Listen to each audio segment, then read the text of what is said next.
దేవుడు కొన్ని బహుమతులు అక్కడ ఇస్తారు, వరాలు ఇస్తారు. కనుక మనము ఒకవేళ చివరి వరకు మన భక్తి నిలిపినా నిలిపోకపోయినప్పటికీ కూడా మనకి అవకాశం ఉన్నప్పుడల్లా కూడా ఇలాంటి పేదలను చూసినప్పుడు, అవసరంలో ఉన్నటువంటి వారిని చూసినప్పుడు మనము కొన్ని దానాలు చేస్తూ ఉండాలి. ఆ దానాలు ఊరికే పోవన్నమాట. కనుక ఈ యొక్క పుణ్యాలు అనేటువంటి మంచి కార్యాలు అనేటువంటివి మనం చేస్తూ ఉండాలని మరి దేవుడు మనకు తెలియచేస్తూ ఉన్నారు. కనుక ఇక్కడ మనం చూసినట్లయితే కనుక ఇప్పుడు యోధా గారి గురించినటువంటి ఒక మాట మనం విన్నాం కదా. మనం ఏం చేస్తాం, క్రిస్మస్ కాలంలో యేసు ప్రభు అనేటువంటి బహుమతిని, వరాన్ని దేవాది దేవుడు మన కొరకు బహుమతిగా పంపించాడు ఈ లోకానికి. ఆ బహుమతిని స్వీకరించినటువంటి నువ్వు నేను కూడా కనీసం ఎప్పుడూ లేకపోయినా ఈ క్రిస్మస్ నెలలోనైనా ఏ ఒక్కరినన్నా పిలిచి భోజనం కడుపు నిండా పెట్టి ఒండిండా ఒక వస్త్రం ఇస్తే చాలు.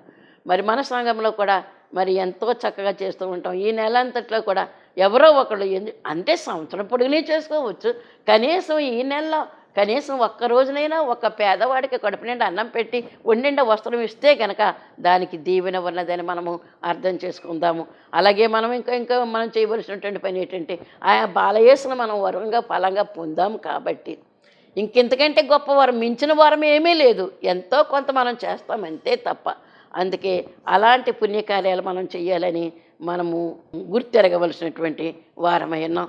అలాగే యోహాను సువార్త 3:16 ఒకటి మనం చూసినట్లయితే, అంటే ఇందాక మనం యోహాను సువార్త 1:1 చదువు వాక్యమే దేవుని యొద్ద ఉన్నదని, అలాగే ఆ వాక్యమే శరీరధారిగా వచ్చిందని, ఆ శరీరధారిగా వచ్చినటువంటి ఆ యేసుక్రీస్తు ప్రభువే మనల్ని పాపాల నుంచి శాపాల నుంచి రక్షించడానికి ఆయన రక్తమంతా కూడా కార్చి మనకి విమోచన కలిగించినటువంటి ప్రభు యొక్క పుట్టినరోజు చేసుకోవడము ఎంతో గొప్ప ఘనకార్యము.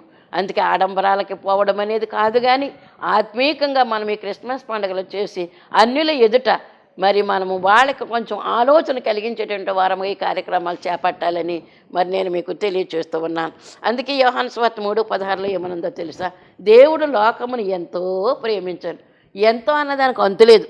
ఎంతో అంటే ఎంతో, ఇంకా దానికి ఎంత అంత అనే ఒక పరిమాణం కానీ ఒక కొలత కానీ లేదు. ఎంతైనా ప్రేమించాడు. అందుకే ఆయన ఈ లోకానికి వచ్చి తన ప్రాణాన్ని అర్పణ చేసినట్లుగా మనం చూస్తూ ఉన్నాం. అందుకే దేవుడు కూడా లోకాన్ని ప్రేమించాడు కాబట్టి తన ఒకే ఒక్క కుమారుడైనటువంటి యేసుక్రీస్తు ప్రభువుని మనకి అనుగ్రహించారు.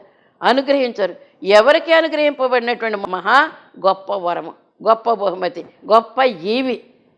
కనుక ఈవి అంటే కనుక ఈవులు అంటే మేలులు అని అర్థం చేసుకోవాల్సినటువంటి వారమైన. కనుక ఈవి ఎవరంటే ప్రభువైన యేసుక్రీస్తు. ఈవి ఎవరంటే దేవుని కుమారుడైన యేసుక్రీస్తు. దేవుని కుమారుడు, దేవుని కుమారుడైన కనుక దేవుని దగ్గర నుంచి పంపబడినటువంటి వాడు.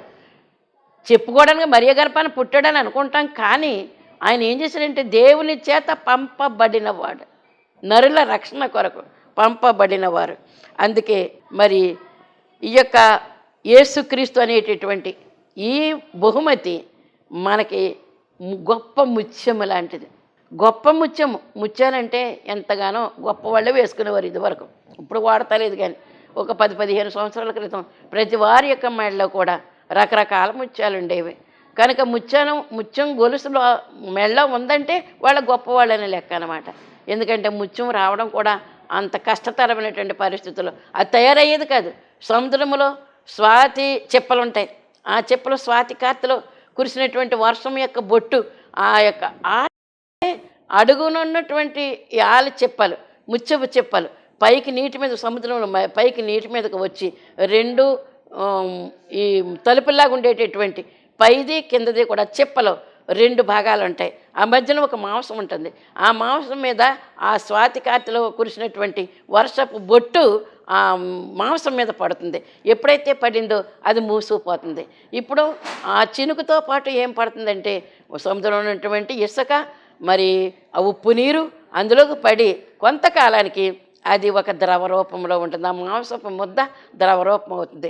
ద్రవరూపం అయిన తర్వాత ఇంకా కొంతకాలానికి ఏమవుతుందంటే అది ముక్కలుగా మాంసం అంతా కూడా చిన్న ముక్కలుగా అది కోయబడి నరకబడి అప్పుడు అది గట్టి పడుతుంది. అలాంటి ఆల్చెప్పల కోసం మరి ఇప్పుడంటే యంత్రాలతో తీస్తున్నారేమో తెలియదు, కానీ అప్పట్లో మరి మా చిన్నప్పుడు చెప్పినటువంటి చరిత్ర ఏంటంటే యువతులకి ట్రైనింగ్ ఇచ్చి వాడ కొయ్య చివరికి పంపించి తాడు కట్టి కొయ్య చివరికి పంపించి అక్కడి నుంచి ఈ నేర్పినటువంటి విద్యను బట్టి అక్కడి నుంచి ఒక ఉరుకు లోపలికంటా కూడా, సముద్రపు లోపలికంటా కూడా వెళ్ళి ఆ 2 చేతులతో 2 కాళ్ళతోటి చెప్పల పైకి పట్టుకొస్తే వాడ మీద ఉన్నటువంటి ఈ యొక్క పనిచేసేటువంటి వాళ్ళు, ఈ పని నిమిత్తం నియమించబడినటువంటి వారు ఆ చెప్పలను తీసుకుని ఆ వర్తకులకు ఇస్తే వాళ్ళు దాన్ని శుభ్రం చేసి ముత్యాలుగా తయారు చేసేవారు. ముత్యాలు ఎప్పుడు కూడా ఒకే ఆకారంలో ఉండవండి. ఓ ముత్యము ఒక చిన్నగా ఉంటుంది, వంకరగా ఉంటుంది, టింకరగా ఉంటుంది. దానికి విలువ ఏంటంటే ఆకారాన్ని బట్టి విలువ కాదు, ఆకారాన్ని బట్టి విలువ కాదు. అయితే ముత్యమే విలువైనటువంటిది. అది చిన్నదైనా పెద్దదైనా కూడా అది తయారు చేయడం కాదు, అది మామూలుగా సిద్ధంగా ఉన్నటువంటి ఆ యొక్క ముత్యాలని మనం అర్థం చేసుకోవాలి. కనుక ఇక్కడ మనం చూసినట్లయితే యేసుక్రీస్తు ప్రభువారు ఆ పైనుంచి పంపబడినటువంటి ఒక ముత్యమై ఉన్నది, ఒక ఆణిముత్యమై ఉన్నది. ఆణిముత్యం ముత్యాల్లో అన్నిటికంటే కూడా గొప్పదే ఉన్నది అనమాట. కనుక ఆణిముత్యము, గొప్ప ముత్యము, ప్రశస్తమైనటువంటి మొదటి నక్షత్రమే యేసుక్రీస్తు ప్రభువారని కూడా మనము అర్థం చేసుకోవాల్సినటువంటి వారమైన. అందుకే సంఖ్యాకాండం 24:17 కూడా మనం చూసినట్లయితే కనుక నక్షత్రం యాకోబులో ఉదయించును, రాజదండం ఇశ్రాయేలులో నుండి లేచును. ఇది క్రైస్తవ మతానికి పునాది అయినదని పెద్దలైనటువంటి వారు చెప్పినటువంటి మాట. కనుక యాకోబు అంటే 12 గోత్రాలలో యాకోబు యొక్క కుమారులు 12 గోత్రాలు. కనుక ఈ 12 గోత్రాలు కూడా యాకోబు యొక్క సంతానము. అందుకే యాకోబు యొక్క సంతానములు మరి యేసుక్రీస్తు ప్రభువారు రాజదండం అన్నారు. ఆయన యేసుక్రీస్తు ప్రభువారు, నక్షత్రము యేసుక్రీస్తు ప్రభువారు. పుట్టబోయేటటువంటి విషయం అంతా కూడా ఈ యొక్క సంఖ్యాకాండంలో కూడా మనం చూస్తూ ఉన్నాము. కనుక మరి కోటి కాంతులతో ఆయన ఈ లోకంలో ఉదయిస్తాడు, ఉద్భవిస్తాడు, పుడతాడు. దిగి వచ్చినటువంటి యేసుక్రీస్తు ప్రభువారు పుట్టాడని చెప్పుకోవచ్చు, ఆయన జన్మించాడని చెప్పుకోవచ్చు, ఆయన అన్నీ చెప్పుకోవచ్చు. కానీ అసలు అర్థం ఏంటంటే దిగి వచ్చినటువంటి దేవుడు. దేవుడు పంపగా దిగి వచ్చాడు, పరలోకము నుంచి కిందకి భూలోకానికి పంపగా వచ్చారు. రాజదండము ఆయన చేతిలో ఉంటుంది. ఆయన రానైనటువంటి రోజుల్లో 1000 సంవత్సరాల పరిపాలన చేసేటటువంటి ఆ రాజదండము ఆయనే యేసుక్రీస్తు ప్రభువారని మనం అర్థం చేసుకుందాము. అలాగే క్రైస్తవ మతము అలాగే సుమారు 2000 సంవత్సరాల క్రితము రక్షకుడు పుట్టాడు. పుట్టినటువంటి ఆయన దగ్గరికి, ఈ 2000 సంవత్సరాల క్రితం పుట్టినటువంటి ఆయన దగ్గరికి నికోదేము అనేటటువంటి ఒక ఆయన వచ్చారు. నేను తిరిగి జన్మించాలంటే ఏం చేయాలి, ఆయన పరలోక రాజ్యానికి వెళ్ళాలంటే ఏం చేయాలని అడిగితే తిరిగి జన్మించాలని చెప్పారు. ఆ యొక్క ఉదాంతం అంతా కూడా మరి యేసుక్రీస్తు ప్రభు వారిని నమ్ముకోవాలబ్బాయి అని చెప్పినటువంటి వాడు. నువ్వు బాప్తిసం పొంది యేసు నామంలో రక్షణ పొందితేనే నీకు నిత్య జీవం ఉన్నది అని చెప్పినటువంటి మాట మనం అక్కడ చూస్తూ ఉన్నాం. అందుకే దేవుడు తన కుమారుని పంపెననే వాక్యము ఎంత గొప్పదో మనం అర్థం చేసుకుంటే కనుక ఆయాసం గల హృదయాన్ని బాగు చేసేటటువంటి ఔషధంలాగా యేసు ప్రభుగా ఈ లోకానికి వచ్చారు. ఆయాసంతో రుప్పుతూ ఉంటాం. ఆయాసం తగ్గాలంటే కనుక వాక్యం దగ్గర కూర్చుంటే, ప్రార్థన దగ్గర కూర్చుంటే బహు విశ్రాంతిని దేవుడు ఇస్తున్నాడు మనకి. మీరు నా యొద్దకు రండి, నేను మీకు విశ్రాంతిని ఇస్తానని చెప్పినటువంటి దేవుడు. కనుక పంపబడినటువంటి దేవుడు. ఇది లోకమంతరికే కూడా పంపబడినటువంటి ఒక గొప్ప బహుమానమైనది. అలాంటి బహుమానమును మనం పట్టుకున్న ఎంత గొప్పవారము. మన కోసం నమ్మిన వారికే ఇది సొమ్ము, నమ్మకపోతే కనుక ఏదీ లేదు. కనుక నమ్మాము, మరి సొమ్మును సంపాదించుకుంటాం. సొమ్ము అంటే ఎవరు? ఆయనే యేసుక్రీస్తు. అన్నీ కలిగినటువంటి దేవుడు మనకి యేసుక్రీస్తు ప్రభువారు. 2 కొరింథీ పత్రిక 9:15 మనకు చెప్పబడినటువంటి మాట ఏంటంటే, చెప్పశక్యము కాని ఆయన వరమును గూర్చి దేవునికి స్తోత్రం. ఎంత చక్కగా పౌలు గారు వివరించారో చూడండి. చెప్పశక్యము కానీ ఇంక యేసు ప్రభుని గురించి చెప్పాలంటే మన నోరు సరిపోతుందా, మన జ్ఞానం సరిపోతా, మనం సరిపోతా, మన జీవితమే సరిపోదే. యేసు ప్రభు అనేటువంటి ఆయన గురించినటువంటి వివరాలు ఎవరమో కూడా చెప్పలేము. ఎవరి మట్టుకు వారే జ్ఞానము కొలది వివరించాలే తప్ప జ్ఞానానికి మించి మనం ఏమీ చేయలేము, ఆయన వివరించలేము. చెప్పశక్యము కానీ ఆయన వరమును గూర్చి దేవునికి స్తోత్రం, స్తుతులు స్తోత్రాలు చెల్లిస్తూ ఉండాలి. నిత్యము నిరంతరము నా రక్షణ కొరకు భూలోకానికి వచ్చావా ప్రభా, ఎంత తగ్గించుకున్నావు తండ్రి, అంత మహిమను విడిచిపెట్టి ఈ మట్టిలోకి వచ్చావా నా కోసం, మట్టి మానవుడైనటువంటి నా కొరకు వచ్చావా ప్రభా, నీకెన్ని స్తుతులు చెల్లించను ప్రభా, ఎన్ని స్తుతులు చెల్లించినా కూడా నీ రుణం నేను తీర్చుకోలేనని ఆయనకి స్తుతులు చెల్లించవలసినటువంటి వారమైన.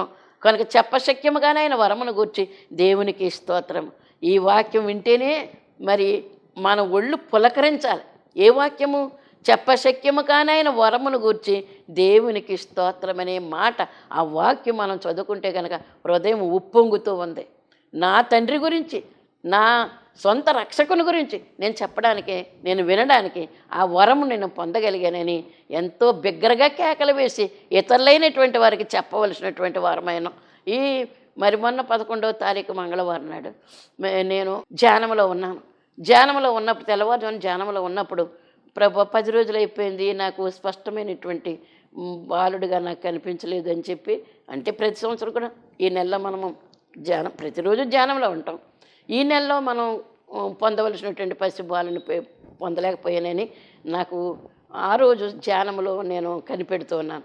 కనిపెడుతూ ఉంటే ఎంత గొప్ప దేవుడు, ఆ గొప్ప దేవుడు నా ఆశ తీర్చడానికి ఒక బాలుడు, 2-3 నెలల బాలుడు ఒక హస్తంలో, నేను ఇలా మోకరించి ఉంటే నా ఒక హస్తం కనిపిస్తుంది. ఆ హస్తంలో కాళ్ళు చేతులు కదులుతూ నా వైపే చూస్తూ చిరునవ్వు నవ్వుతూ ఆయన నా నా చేతులు చెప్తూ ఉన్నాడు.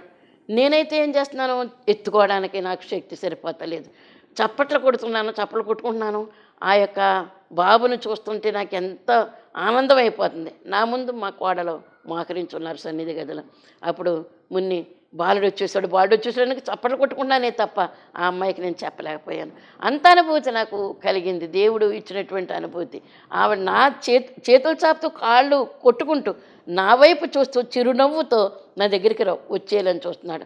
ఎత్తుకోలేకపోయాను. ఇలా చేతులు అందిస్తే ఆయన దగ్గరికి వస్తారు కదా, కానీ చప్పట్లు కొట్టే సంతోషం, ఆనందం ఎక్కువైపోయి మరి నేను బాలుడు వచ్చాడు అనేటటువంటి ఆనందంతో నేను చెప్పగలుగుతున్నాను. ఇది దేవుడు ఇచ్చినటువంటి గొప్ప అనుభవం అని మీకు నేను తెలియజేస్తూ ఉన్నాను. కనుక వివరించలేను. అది నాకు తెలిసినటువంటి అనుభవాన్ని నేను వివరించాలంటే నాకు జ్ఞానం అందదు. అయితే చెప్తే ఎంతవరకు కొంతవరకు మీరు అర్థం చేసుకుంటారని నేను చెప్తూ ఉన్నాను. ఈ అనుభవం ఒక్కొక్కరికి ఒక్కొక్క రకమైనటువంటి అనుభవం కలుగుతుంది. నీకు ఎలా కనిపించడా అని ఎదుటి వాళ్ళు అంటే కనుక నేనేం చెప్పలేను. అనుభవం కలిగినటువంటి వరకే తెలుస్తుంది. శక్తిని గుర్తిస్తుందని మనం అర్థం చేసుకోవాలి. నాలో శక్తిని, ఇతరుల్లో ఉన్నటువంటి శక్తి గుర్తించగలగాలి, లేకపోతే అతనిలో ఉన్న ఆమెలో ఉన్నటువంటి శక్తిని నేను గుర్తించగలగాలి. అదే ప్రభు యొక్క మరి ఆకర్షణ శక్తి అన్నారు. మరి ప్రభు 3 నెలల కడుపులో ఉన్నప్పుడు మరియమ్మ గారు ఎలిజబెత్ గారి దగ్గరికి చూడటానికి వెళ్తే ఆ శిశువు, ఎలిజబెత్ అమ్మగారు కడుపులో ఉన్నటువంటి శిశువు ఏం చేసిందట, గొంతులు వేసినట్లుగా మనం చదవట్లేదా? ఎంత ఆనందం, కడుపులో ఉన్నటువంటి శిశువులే గొంతులు వేశారంటే నా రక్షకుడు నా దగ్గరకు వచ్చాడు అనేటటువంటి సంతోషంతో ఆయన గొంతులు వేశారట. ఇప్పుడు ఈ విషయం కూడా మనం చూసినట్లయితే కనుక చెప్పశక్యము కాని వరమని ఆ యేసు ప్రభుని గురించి నా గుండెల్లో పెట్టుకుంటే కనుక ఎంత ఆనందమో, ఆనంద బాష్పాలు వస్తాయి మనకి. ఆ అనుభూతి పొందవలసినటువంటి వారమని, పొందిన వరకు అది తెలుస్తుంది కానీ మిగిలిన వరకు అది తెలియదని నేను మీకు తెలియజేస్తూ ఉన్నాను. ఇలాంటి ఈ వాక్యము నాకు ఇచ్చేసావా ప్రభా అనుకుని, ఇలాగ నువ్వు నాకు వచ్చావా ప్రభా అనుకుని మనకు ఎంతో ఆనందం, గొంతులు వేసేటటువంటి పరిస్థితి ఈ హృదయానికి కలుగుతుందని నేను మీకు తెలియజేస్తూ ఉన్నాను. వర్ణింప శక్యము కానిటువంటి ఆనందము, వివరించలేము. ఆ యొక్క ఆనందాన్ని వివరించలేము. అందుకే దేవుని యొక్క మహాకృపను బట్టి ఒక స్పర్జన్ అనేటువంటి ఒక దొరగారు అన్నారట, ఈ వాక్యం మనం చదివితే గనక ఇలాంటి ఈవులంటే బహుమతులు, వరాలు యేసు ప్రభుని కలిగి ఉంటే కనుక ఎన్నో వరాలు, కృపా వరాలు మనకు దేవుడు ఇస్తాడు. అందుకే మరి ఆనందాశ్చర్యాలతో మనం ముంచబడతామట. అనుభూతి కలగాలి. అనుభూతి కలగకపోతే రాయికి కలగదండి ఆ అనుభూతి. మాంసం గుండెకే తగులుతుంది ఆ యొక్క అనుభూతి, అర్థం చేసుకునేటువంటి హృదయానికే తగులుతుందని మీకు నేను తెలియజేస్తూ ఉన్నాను. కనుక ఆనందం వేరు. దేవుడు నా దగ్గరకు వచ్చాడు అనేటువంటి ఆనందం పొందుతున్నాను కాబట్టి నాకు తెలుసు, కానీ మిగిలిన వారికి అది తెలియదు. పలానా పండు చాలా బాగుంటుందని నేను అన్నాను, ఎందుకంటే నాకు తెలుసు కాబట్టి, తిన్నాను కాబట్టి. తిననేటువంటి వాళ్ళకి ఎలాగుంటుందో తెలుసా, అదంతా వట్టిది అంటారు. వాళ్ళు కూడా తిన్నప్పుడే వారికి అది తెలుస్తుంది. కనుక అది అనుభవంతో కూడినటువంటి ఆనందం. అందుకే దేవుడు ఏమన్నారంటే మనకు పూర్తిగా ఆయన ఇచ్చేసారండి. అరకొరగా ఇవ్వలేదు, పూర్తిగా మనకి ఇచ్చేశారు. ఆయన్ని మనం సొంతం చేసుకోవాల్సినటువంటి వారమైనాం. అందుకే యెషయా 9:6 మన అస్తమానం చదువుకునేటటువంటిదే. మనకు శిశువు పుట్టెను, మనకు కుమారుడు అనుగ్రహింపబడు. ఇచ్చేశారు, ఇచ్చేశారు మనకి. శిశువు మన కొరకే, కుమారుడు మన కొరకే. కనుక కుమారుడు అంటే గనక కు ప్లస్ మారుడు. కు అంటే పాపము, మారుడు అంటే తీసివేసేవాడు కుమారుడు. కనుక అటువంటి కుమారుడు మన దగ్గరికి వచ్చారు అంటే ఆ కుమారుని మనం కలిగి ఉన్నాము అంటే కనుక ఎంత ఆనందము, ఎంత సంతోషము కనుక ఇచ్చివేస్తాడు. కాబట్టి ఈ యొక్క మరి మనం ఇటువంటి ఏవి ఎటువంటిదో తెలుసా? మరి ఎప్పటి నుంచో మనం చెప్పుకున్నటువంటి విషయాలు మరలా చెప్తూ ఉన్నాను. జ్ఞాపకం చేసుకోండి. జ్ఞాపకం చేసుకుని శక్తిని పొందేటటువంటి మరి అవగాహన కలిగించుకోవాలని మీకు నేను తెలియజేస్తూ ఉన్నాను. ఇంకెంతకాలము అలాగ వచ్చి అలా వెళ్ళిపోవడం అనేటువంటిది కాదు. ఆ ప్రభుని చూసేసి ఆనందించడం కాదు, ఆ ప్రభుని మనలోనికి ఆహ్వానించుకోవాలి. మన హృదయంలో ఆయన ఉంటే కనుక ఇంకెంత సంతోషం. వాళ్ళ ఇంటికాడ ఉన్నాడట, వీళ్ళ ఇంటికాడ ఉన్నాడు, వాళ్ళ దగ్గర ఉన్నాడట, దేవుడు వచ్చాడట అని అనే మాట వినే కన్నా మన ఇంట్లోకే వచ్చి మన హృదయంలోకే వస్తే కనుక ఇంకెంత సంతోషం అది. ఆ సంతోషాన్ని వర్ణింపశక్యం కానటువంటి సంతోషము. అందుకే దేవుడు ఏం చెప్పారంటే ఈ బహుమతి, ఈ వరము కీర్తన గ్రంథము 8:4 అన్నారండి. ఏంటంటే, నీవు మనుషుని జ్ఞాపకం చేసుకున్నటకు వాడు ఏపాటివాడు, నరుని జ్ఞాపకం. దేవుడు గొప్పవాడు, పైనన్నవాడు, స్వయంభవుడు, ఆయనంతటా ఆయన ఉన్నటువంటి వాడు. మనమేమో భూమి మీద మట్టిగా పుట్టినటువంటి వాళ్ళము. ఈ మట్టి మనిషిని, ఈ పురుగుని జ్ఞాపకం చేసుకోవడానికి నరుడు ఏమాత్రపు వాడు అని కీర్తనాకారుడు రాసినటువంటి మాట. నీవు మనుషుని జ్ఞాపకం చేసుకో ఏపాటివాడు, నీవు నరపుత్రుని దర్శించుటకు వాడు ఏపాటివాడు అంటే యోగ్యత లేని వాళ్ళము మనము, అర్హత లేనటువంటి వాళ్ళము. అర్హత లేకపోయినా అర్హత ఇచ్చినటువంటి దేవుడు, యోగ్యత లేకపోయినా యోగ్యత ఇచ్చినటువంటి దేవుడు. ఎవరో కూడా ఇలాగ ఇవ్వలేరండి. ఏ దేవుడు ఇవ్వడు, ఏ దేవత ఇవ్వదు, ఏ పెద్దలు కూడా మనకి ఇవ్వలేరు. కనుక మన తల్లిదండ్రులు తప్ప మనకి ఎవరేమన్నా ఇవ్వగలుగుతారా? ఎవరు ఇవ్వరండి. ఎవరి పిల్లలకు వాళ్ళే ఇచ్చుకుంటారు. అయితే దేవాది దేవుడు మనం నమ్ముకున్నాం కాబట్టి తన కుమారుని మనకి ఇలాగా యోగ్యత లేకపోయినా, అర్హత లేకపోయినప్పుడు కూడా దేవుడు మనకి ఇచ్చారని మనం అర్థం చేసుకోవాల్సినటువంటి వారమై ఉన్నాం. అలాగే కీర్తన గ్రంథం 14:3 కూడా ఒక మాట రాయబడి ఉంది. ఏమనంటే, వారందరూ దారి తొలగి బొత్తిగా చెడిపోయి ఉన్నారు. ఇలాగా అవునా, నీకు కనిపించాడా, దేవుడా ఉన్నాడా? ఫరో అన్నాడండి మోషే అహరోనులతో. ఏమని? దేవుడు మాకు కనపడ్డాడు, మాకు పూజ చేసుకోవడానికి అరణ్యుడికి రావాలని ఆజ్ఞాపిస్తున్నారు, మేము వెళ్తాం, పంపించమంటే ఆ ఫరో అనేటటువంటి ఆ రాజు ఏమన్నాడో తెలుసా? యెహోవా దేవుడా, వాడెవడు, వీడెవడు, యెహోవా నాకు తెలీదు అనేసాడు. తెలుసుకోవాలన్న స్థితి కూడా లేదు అతనికి, తెలుసుకోవాలనే జ్ఞానం కూడా లేదు, జిజ్ఞాస కూడా లేదు. అలా చాలామంది ఉన్నారు. దేవుడు అంటే తెలుసుకోలేనటువంటి వారు, మాకు అక్కర్లేదేది అనుకునేటువంటి వారు ఎంతోమంది ప్రపంచం ఇంకా నశించిపోతూ ఉన్నారు. నశించిపోయే ఆత్మల కొరకే మనం ప్రార్థన చేస్తూ ఉన్నాం. వాళ్ళు ఏదో అయిపోవాలని కాదు, వాళ్ళు కూడా మనకులాగే జీవమార్గంలోకి రావాలని మన యొక్క ఉద్దేశం. అందుకే వాళ్ళందరి కొరకు ప్రయాసపడుతున్నాం, ప్రార్థన చేస్తున్నాం. వాళ్ళకి ఎలాగోలాగో సువార్త అందించాలనేటువంటి తలంపుతో మనం జీవిస్తూ ఉన్నాము. ఇది గమనించవలసినటువంటి వారమైన క్రైస్తవుల యొక్క పని ఎప్పుడు కూడా ఏంటంటే, ఎవరిదో ఏదో కూల్చేయాలని కానీ, ఎవరిదో ఏదో ఎత్తుకొచ్చేయాలని కానీ, ఎవరిదో అన్యాయంగా చేసుకోవాలని కాదు ఏ క్రైస్తవుడు కూడా అనుకోడు. ఎవరైతే ఇంకా రక్షించబడలేదో వాళ్ళ కొరకు పాటలు పడుతూ ఉంటారు. ఎలాగోలాగన సువార్త చెప్పాలి, ఎలాగోలాగన వాళ్ళని వాళ్ళు అగ్నిగుండంలో పడిపోకుండా కాపాడాలి వాళ్ళ యొక్క జీవితాన్ని అని ప్రతి క్రైస్తవుడు కూడా ఒకే తీర్మానంతో ఉంటారు. ఎన్ని కష్టాలైనా కూడా అనుభవిస్తారు అనేటువంటి మాట మనం అర్థం చేసుకోవాలి. కనుక ఏమన్నారంటే, వారందరూ కూడా దారి తొలగి బొత్తిగా చెడి ఉన్నారు, మేలు చేయవారు ఎవరూ లేరు, ఒక్కడ కూడా లేడు. మేలు చేద్దామితలకు అనేటువంటి వాళ్ళు ఎవరూ కూడా లేరట, ఒక్కడ కూడా లేడట. దేవుని యొక్క వాక్యంలో సెలవిస్తూ ఉన్నారు. అందుకే యెషయా గ్రంథము 64:6 కూడా మేము ఏమని రాయబడిందంటే, మేమందరము అపవిత్రుల వంటి వారమైతిమి. అక్కడ ప్రవక్త విలపిస్తూ ఉన్నాడు.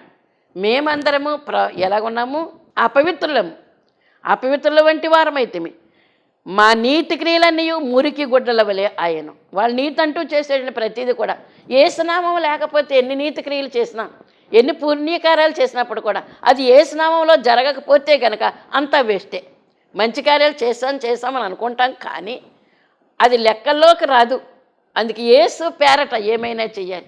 యేసు పేరట చేస్తే కనుక అది ఎంతైనా కూడా మనకి దీవెనకరంగా మారుతుందని దేవుడు మనకి తెలియజేస్తూ ఉన్నారు. అయితే అప్పుడు మరి ఏమన్నారంటే, మురికి గుడ్డ అంటండి. మన నీతి అనుకునేటటువంటి ప్రతిదీ కూడా మురికి గుడ్డ. మాసిపోయిన మసిగుడ్డ కాదండి. ఇక్కడ కూడా మనకు కొంచెం అర్థం చేసుకోవాలి. మసిగుడ్డ వేరు, మురికి గుడ్డ వేరు. మసిగుడ్డ అయితే కనుక మనం పట్టుకుని ఆ కుండల దగ్గర మనం పెట్టుకుంటాం, మన పాత్ర దగ్గర మనం పెట్టుకుంటాం, అది అవసరం, అత్యవసరం అది మనకి. అది మసిగుడ్డ అనేది. మురికి గుడ్డ అయితే కనుక అది గాయం కట్టినటువంటి మురికి గుడ్డ కానీ, ఇంకొక అపవిత్రమైనటువంటి గుడ్డ కానీ అది మనం ఇంట్లో పెట్టుకోమే, అది ఎప్పుడు బయట పాడేస్తామా అనేటువంటి తలంపుతూ ఉంటాం. మన నీతి క్రియలు కూడా దేవుని దృష్టిలో ఆ విధంగా మురికి గుడ్డలు లాంటివి.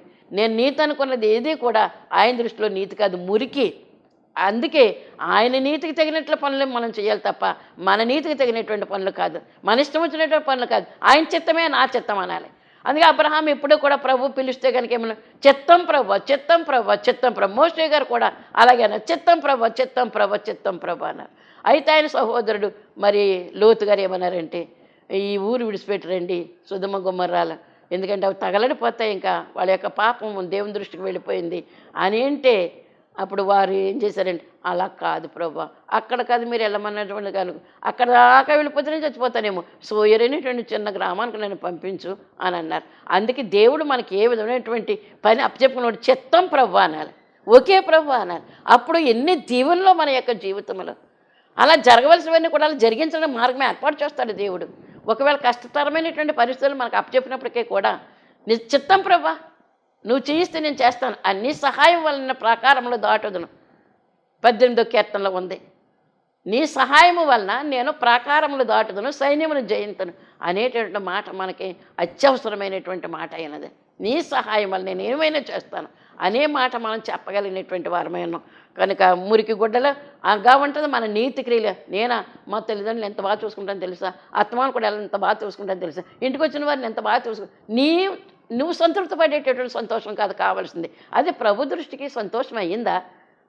మన చిత్తం కాదు, దేవుని చిత్తాన్ని, చేదుగా ఉన్నప్పుడు కూడా ఆయన చిత్తాన్ని చేసి తీరుతాననేటువంటి మాట మనం పలకవలసినటువంటి వారమైన. అందుకే దేవుడు మనకి బహుమతులు సిద్ధం చేసి ఉంచుతాడు. ఇలాంటి మంచి కార్యాలు చేసినందుకు గాను మంచి మంచి బహుమతులు మనకి సిద్ధం చేసి ఉంచుతాడు. అయితే మన హృదయం మాత్రం పవిత్రంగా ఉండాలి, మురికి పట్టేసినటువంటి హృదయంగా ఉండకూడదని ఫిలిప్పీ పత్రిక 3:9 ఏమన్నా తెలుసా, క్రీస్తును సంపాదించుకొని ధర్మశాస్త్ర మూలమైన నా నీతిని గాక, నా నీతి కాదు, క్రీస్తునందలి విశ్వాసం వలనైనటువంటి నీతి, అది అబ్రహాం దగ్గర ఉంది. అలాంటి నీతి మనకు కావాలి, అలాంటి విశ్వాసం మనకు కావాలి. అందుకే అబ్రహాముల గురించి రాసినటువంటి మాటలు అస్తమానం మనం చెప్పుకుంటాం, కానీ అనుభవించలేము, మనం అన్వయింప చేసుకోలేము మనము.